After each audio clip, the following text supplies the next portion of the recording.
Bismillahirrahmanirrahim. Assalamu alaikum. Class 4. How are you all? I hope you all will be fine. Students, today we are going to translate the remaining unit number 10, Beauty and the Beast, part 2. इसके last lecture में हमने translation की थी. आज हम उसके next कुछ paragraph की रीडिंग करेंगे with along with words meaning. और वर्ड्स मीनिंग आप अपनी नोटबुक पर राइट करेंगे. उसके साथ में आपको डिक्टेशन बताऊंगी इसी यूनिट में से, रीडिंग में से. तो आपने उस पैराग्राफ को भी अच्छे से रीड करना है और एज अ डिक्टेशन अपनी नोटबुक्स पर नोट करना है. So let's start the reading. Jack से हम स्टार्ट कर रहे हैं. The beast who on earth is he, क्योंकि जॉर्ज ने उसको बीस्ट के बारे में बताया था, एक अजीब से शख्स के बारे में. तो वो बोल रहा है कि कोई दरिंदा, वो ज़मीन पर कौन है, क्या वो ज़मीन पर है. Merchant well George and I were lost in the forest. हाँ, मैं और जॉर्ज क्योंकि जंगल में खो गए थे. वन नाइट, एक रात. And we found a castle, और हमें एक किला मिला. We decided to spend the night there. हमने फैसला किया कि हम यहाँ पर एक रात गुजारेंगे. But I foolishly picked a rose for Beauty, लेकिन मेरी बेवकूफ़ी कि मैंने ब्यूटी के लिए वहाँ से गुलाब उठाया, तोड़ा. द ओनर, मालिक, द बीस्ट, वो दरिंदा, उसका मालिक, was very angry with me, मुझ पर बहुत गुस्सा हुआ. Joseph says he did not harm you, did he, उसने आपको नुकसान नहीं पहुंचाया या पहुंचाया. डिड ही का मतलब है कि वो क्वेश्चन कर रहा है कि क्या उसने आपको नुकसान पहुंचाया. Merchant no he did not. Joseph नहीं जोसेफ, उसने नुकसान नहीं पहुंचाया. But it is worse than that he will kill me, लेकिन उससे भी बदतरीन है था कि वो मुझे मार देता. नेक्स्ट पेज है page number 104.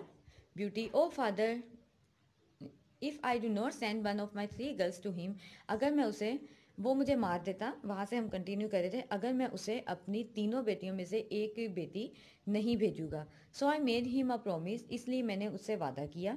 Otherwise he will kill मी, नहीं तो वो मुझे मार देता. I do not want to die, मैं मरना नहीं चाहता था. Beauty, O father it's all my fault, ओ बाबा ये सारी मेरी गलती है. You pick the rose for me, आपने मेरे लिए गुलाब उतारा. सो आई तोड़ा. So I will return to castle in your place, इसलिए मैं आपकी जगह वापस किले में जाऊंगी. I do not want you to die, मैं नहीं चाहती कि आप मर जाए, या मैं नहीं चाहती आपको कोई नुकसान पहुंचे. April, yes yes you should go Beauty, it's only fair, हाँ हाँ ब्यूटी तुम्हें जाना चाहिए, यही ठीक रहेगा.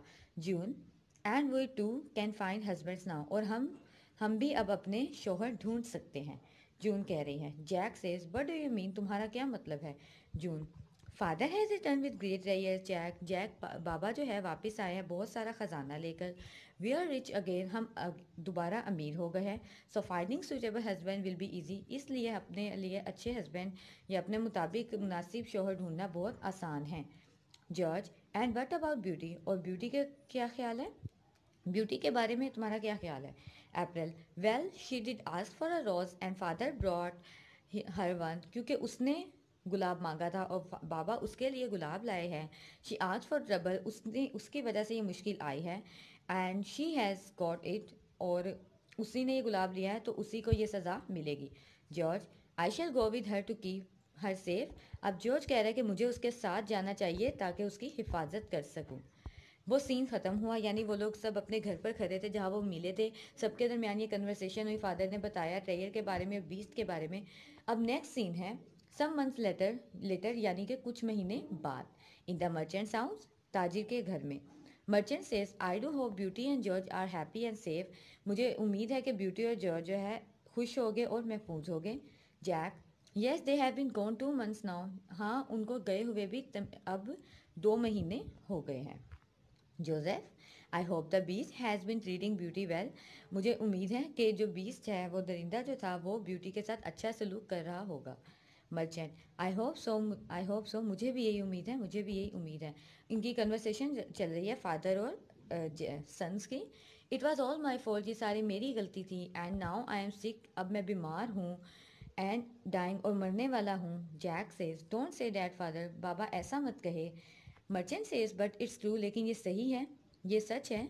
माई ओनली विश इज़ दैट, कि मेरी अब सिर्फ यही ख्वाहिश है. The beast will allow Beauty, कि वो बीस्ट जो है ब्यूटी को इजाज़त दे दे. To come home to visit me, कि वो घर आए मुझसे मिलें. फॉर अ डे और टू, एक दिन या 2 दिन के लिए. बिफोर आई डाई, मेरे मरने से पहले, मेरे मरने से 1 या 2 दिन पहले. ब्यूटी को मुझसे मिलने की इजाज़त दे दे, मेरी सिर्फ यही ख्वाहिश है। कौन इजाज़त दे दे? बीस्ट। तो स्टूडेंट्स यहाँ तक हमने अभी ट्रांसलेशन की। नेक्स्ट ट्रांसलेशन हम नेक्स्ट लेक्चर में करेंगे। रीडिंग हम यहाँ स्टॉप करते हैं। इसके साथ जो आपने वर्ड्स मीनिंग करने हैं अपनी नोटबुक्स पर, आप वो मेंशन मैं आपको कर दूं। आपके वर्ड्स आपकी बुक पर भी राइट है। पेज नंबर 102 जहाँ से रीडिंग स्टार्ट हुई है, सारे वही वर्ड्स है, इंग्लिश मीनिंग भी वही है, लेकिन उर्दू में मैं आपको बता देती हूँ। Barn, a large farm building use for storing goods और शेल्टरिंग एनिमल्स, उसे बोलते हैं बार्न। यानी कि जो हमने वर्ड पढ़ा था इसके पार्ट 1 में, ये वही वर्ड है। वेयर हाउस, गोदाम या गला। बी होल्ड, टू सी, पकड़ना। कंसील्ड, हिडन, पोशीदा रखना। ड्रेडफुल, बैड, खौफनाक। फॉल्ट, एरर, गलती। जनरस, काइंड, सखी। ओवरजॉयड, वेरी हैप्पी, बहुत खुश हुआ। स्क्रैम्बल्ड, मिक्स्ड और थ्रोन टुगेदर, घसीट कर चलना। स्टेट, कंडीशन, बयान करना। ट्रांसफॉर्म्ड, चेंज इन फॉर्म, सूरत बदलना। तो ये वर्ड्स मीनिंग आप अपनी नोटबुक पर राइट करने के साथ आपने जो डिक्टेशन का पैराग्राफ करना है वो आपका होमवर्क है। ओ यस फादर से लेकर सी हिम तक एक पैराग्राफ है ऑन द पेज नंबर 105। जब आप देखेंगे ब्यूटी जो बात कर रही है, ओ yes father I stay in a loft room in a castle, यहाँ से आप रीडिंग स्टार्ट करेंगे और लास्ट इसका सेंटेंस है I have never seen him. तो ये आप अपनी नोटबुक पर राइट करेंगे। इसके साथ ही लेक्चर यहाँ पर कंप्लीट हुआ। आपने नेटिव स्कूल के स्लोगन तो नहीं भूलना है स्टूडेंट्स, रुकना नहीं है, आगे बढ़ते जाना है। अल्लाह हाफिज़।